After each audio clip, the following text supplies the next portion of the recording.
So in this video, you're gonna see a back-to-back comparison of the Dolphin range. These surfy foils from Indiana, XL, L, M, and S, with the long tail, the small stab. But it's not only gonna be my comparison and my 2 cents, it's also gonna be the insights from the designer, Jan Putz, who designed these amazing foils. Jan, welcome to the show. Thank you so much for taking your time. And I have a couple of questions. Welcome to Matt on Foil. I'm going to talk about how it was. He's going to tell me why it was the way it was. So let's go. Look, let's just get out with the biggest Dolphin, the XL, 1094 centimeters of span. It just seems like the safest option, especially because I just took the 3-meter parrowing out, so the smallest parrowing, the biggest foil. It looks wild out there. I'm not sure if it should even go out. Side shore wind, so should be all good. Should be. Let's start the session. Parrowing.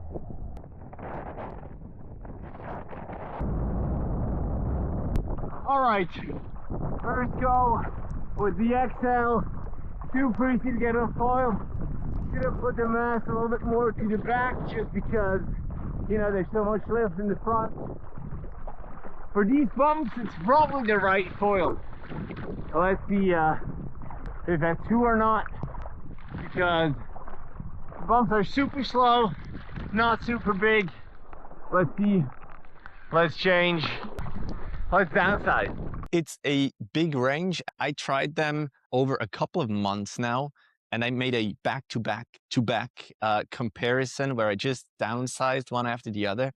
And I was amazed, how can it be that those foils are so easy to turn, to maneuver, but to be that stable at the same time? I think the answer is in the profile section and in the bending curve. So the profile section is a very neutral profile section without a lot of front foot pressure. And if you imagine, if you turn a foil, the inside and the outside tip, they see different stream conditions, like the reason why you have a differential in a car axle, for instance. And when you have a profile section which is not neutral in the lift situations and in the angle of attack, then the inside and the outside tip, they will behave different and have a bit of a strange feeling. Then you get used to it, but I think that's the secret or the answer to that question, that the profile section is neutral, and when the inside and the outside tips during a turn see different conditions, it still behaves neutral and very predictable. All right, next up is the Dolphin L, 1013 of span, 1080 of area, and whoever says you don't need an electric screwdriver is certainly not a foil reviewer. Oh, there's a lot of current coming in.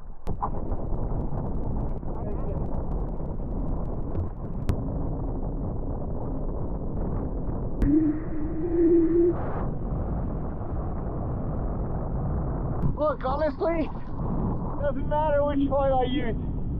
With this amount of wind, anything flies. But you should still keep on watching and not stop the video now, because there is something else that needs to be considered. And Jan told me that after the interview, and let me rephrase what he said. These different sizes of foils are not just for different winds, different boards, or maybe sports. It's also the weight of the rider. So if I, with my 73, 74 kilos without the wetsuit, use a Dolphin L, then maybe you with your 85 or 95 kilos, the XL is the way to go in the same winds. Aljaž Vasic, the designer of the 777 Parrowings, talked about wing load in the latest episode of Up on Foil. Maybe check that out as well. I don't have the graph for wing loads just yet. So the things I'm using, 73 kilos is the reference.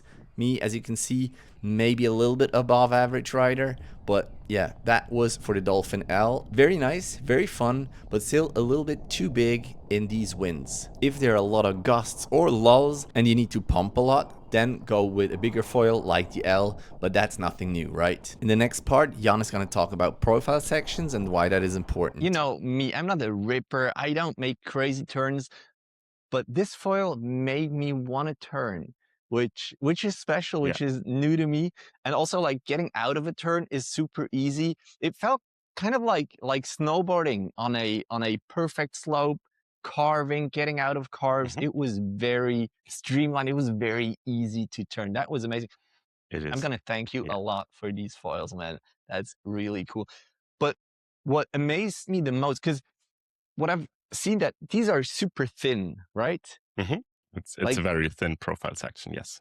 probably makes it faster. I don't know, you can tell me about it, but I still felt, because usually I ride 1,050 span and area foil, but here I was going out with this in like 14 knots winging, and I feel like with this kind of foils I can go smaller than with other foils.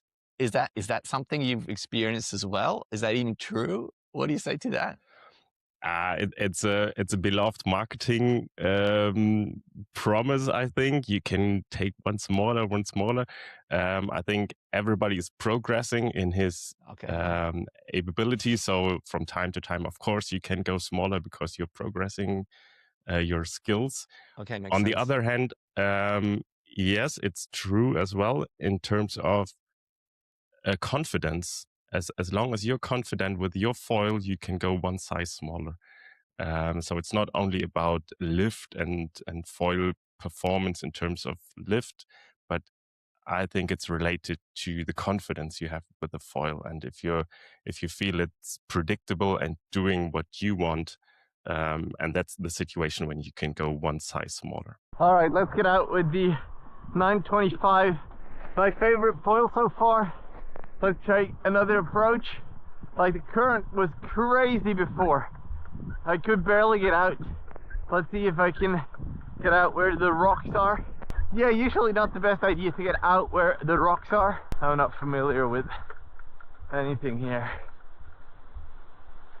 Oh shit. Rocky mountain. Stupid.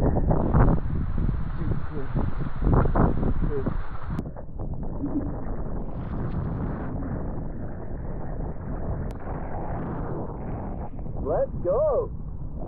So as you might see, the wind dropped just a little bit and it was getting more gusty. So I was, with the smaller foil even, I thought, well, that might be a problem, but getting up on foil still was easy enough for me. Here you see a bad jibe and I came down eventually, but like getting back up, you pull a little bit on the para wing, there's a gust coming, and it flies, man. So that's really not a problem. Speed-wise, I saw a difference. You can see it here in the graph as well.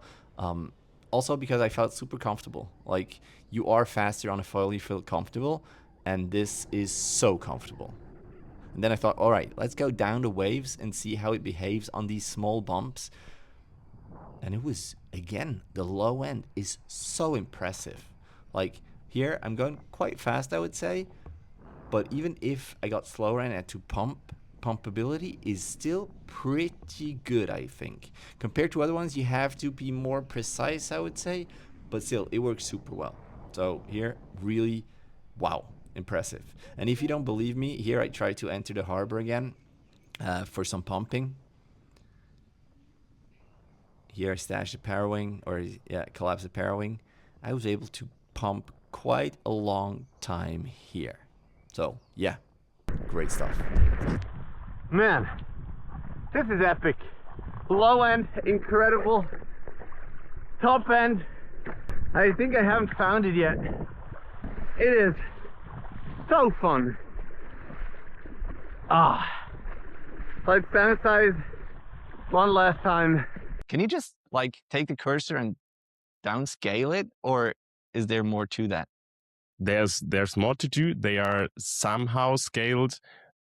but with different parameters to make them feel the same. So it's not just scaling, you need to vary a few parameters to do that. This is already so comfortable. I used the 925, its bigger brother, a lot, like in really, really low wind conditions. And I thought, well, this is perfect. I don't need a smaller foil. Then I took this one and it felt kind of similar. Like if I don't have the back-to-back comparison, it feels comfortable. It feels fast enough. It feels turny enough.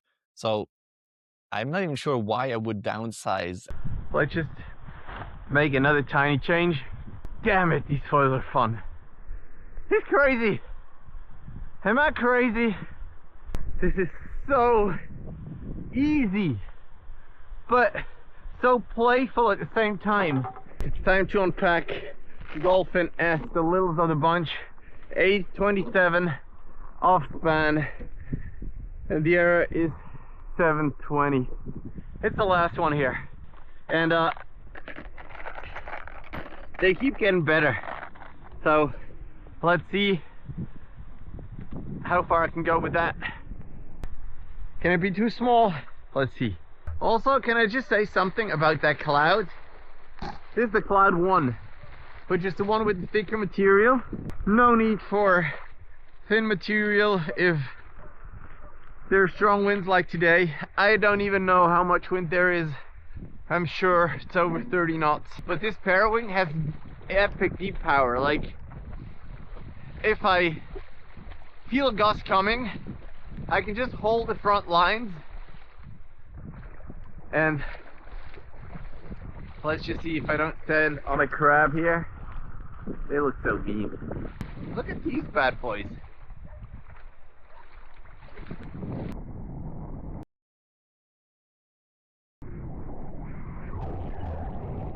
These foils rock, all of them, and I would just say it's a matter of size, not a size of foil per se, but size of rider. Like, I'm 75 kilos, and the smallest one works for me. I went out there in these maybe waist high bumps, maybe not even, little lower than waist high. And I thought, well, you know, if I want to turn, I want to stay on these slow bumps, I need a big foil. And then I downsized, and I was even able to like stay on these waves with this foil, which is crazy for me because the low end is so good. It's fast, but the low end is also impressive. Is that also due to maybe my progress or just that I'm comfortable with? Or did you do something special with these foils to make it that way? You don't have to give away your secret sauce, obviously. But no, it's again just about the profile section, bending curve, all the parameters, the big branch of parameters we have in foil designing. And I think we just managed to find the perfect sweet spot for your and my riding style. That's just it, yeah. I think I would still keep the XL for pump foiling. Like, I'm pretty sure I can get it stock starting, and for the waves, weight steering, it's epic. As for just regular foiling, wing foiling, I don't think I need it. I think I can really go with the 925 or even the 827. And as long as I have a pro foil designer here, thank you so much, Jan, again, for taking your time. I have two stabs with me here, also from the Dolphin range. Super nice, like curvy. They look nice. This monoblock looks really nice. And this is the, above is the tail M with, no, it's the S stab with the M tail, and this is the S stab with the XS tail. And as far as I know, like a shorter tail makes the pitch axis more agile. Is that correct? Can we say it like that? Definitely, yes, yeah. What does a smaller stab has to do with the pitch axis as well? Or my question is, what's the difference if I go shorter on the tail or stay on the same length but make the stab smaller. You know what I mean? I know what you mean. The roll axis is always the same when you keep the stabilizer the same, because it's related to the span. And still, So this one here. I'm quite surprised how large the impact of the span of the stabilizer is on the roll agility. So if you put that into relation with the front wing, usually you would assume that there's almost no effect on the roll axis from the slight difference in the stabilizer, but it is. So it's quite important, the span of the stabilizer. It's related to its efficiency, of course, but it also decreases the roll agility. So this is a good reason to take a smaller step. To come back to your question, the initial effect of a smaller stabilizer in surface area or a shorter tail is more or less the same. When you jump on it, in the first moment, it feels quite similar. The most important effect is the pitch agility, and that increases. And then we have the third axis, the yaw axis. And on the yaw axis, of course, you gain agility with a shorter tail. There's no impact of the surface area, or almost none, but that's related to the length. So the shorter you go with the tail, the more yaw agility. And the smaller you go with the stab, the more roll agility. And in general, the smaller or the shorter you go, the more pitch agility. The roll, you could do that as well with a different size front wing, right? Sure. That's the larger impact. That's definitely the larger impact. But if you keep the front wing the same, still the effect of the stabilizer is huge. Yeah. Yeah. Take one size smaller than you think and you're good to go. Thank you very much for that, man. Last question. If you were to pick just one size, if people want to get like a Dolphin and they, maybe are on a lake, they're weekend warriors, on a wing, maybe on a para wing once in a while, which size would you recommend? Or which size would you take? You're not an average rider though. Which size would you recommend? Can you give a suggestion maybe? Medium is my favorite one, to be honest. I'm not doing freestyle. I'm not do crazy jumps like you said. I'm just a intermediate rider. My favorite size is the medium size. It's enough for light wind conditions. And the top end is still there.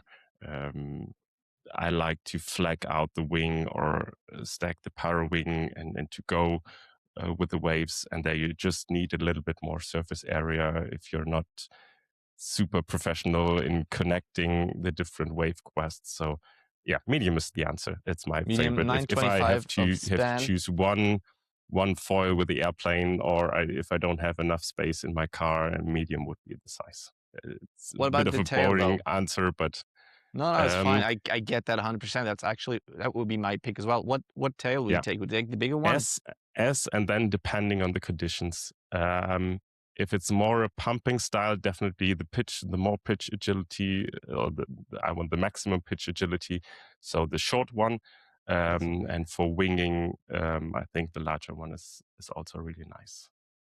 That is fantastic, man. Thank you so much for taking your time to explaining, like an amateur like myself, these foils, for designing them. I really enjoy them a lot for that. Thank you so much, man.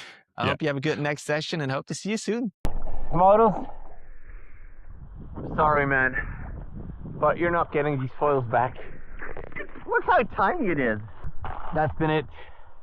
See you guys in the next one. God damn it, it's Dizzle. Come on.